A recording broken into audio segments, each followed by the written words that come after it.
بسم اللہ الرحمن الرحیم۔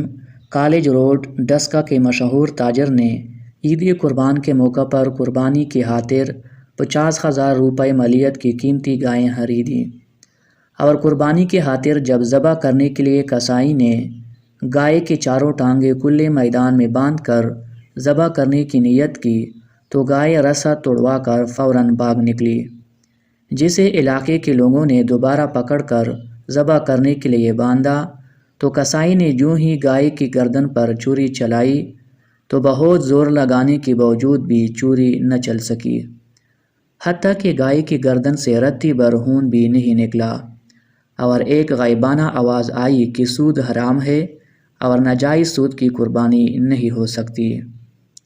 اس آواز کا سننا تھا کہ کسائی اور اس کے ساتھی اور دیگر قریب کھڑے لوگ دم دبا کر بھاگ نکلے اور گائے بھی موقع سے غائب ہو گئی۔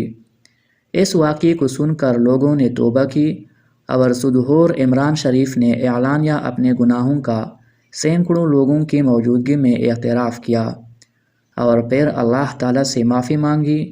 اس منظر کو دیکھنے والے کئی لوگ بھی معافی مانگنے لگے۔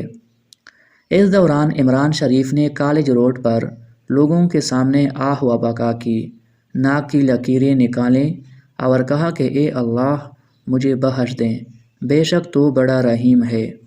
اس دوران ڈسکا کے سینکڑوں لوگوں کی موجودگی میں وہی گائیں دوبارہ اچانک بھاگتی ہوئی ان کے سامنے آ گئی، جس کو دیکھ کر لوگ ورطہ حیرت میں مبتلا ہو گئے اور سمجھ لیا کہ خداوند کریم نے عمران شریف کی توبہ قبول کر لی ہے۔ دوبارہ کسائی بلوایا گیا اور قربانی کی گئی، جس کا سارا گوشت عمران شریف نے غریبوں میں تقسیم کر دیا۔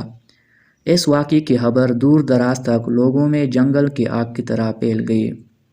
جی ناظرین، یہ تھی ہماری آج کی ویڈیو۔ اگر یہ ویڈیو آپ کو پسند آئی ہو تو چینل کو ضرور سبسکرائب کریں۔ انشاءاللہ اگلی ویڈیو میں پھر ملاقات ہوگی، تب تک اپنا خیال رکھیے۔ خدا حافظ۔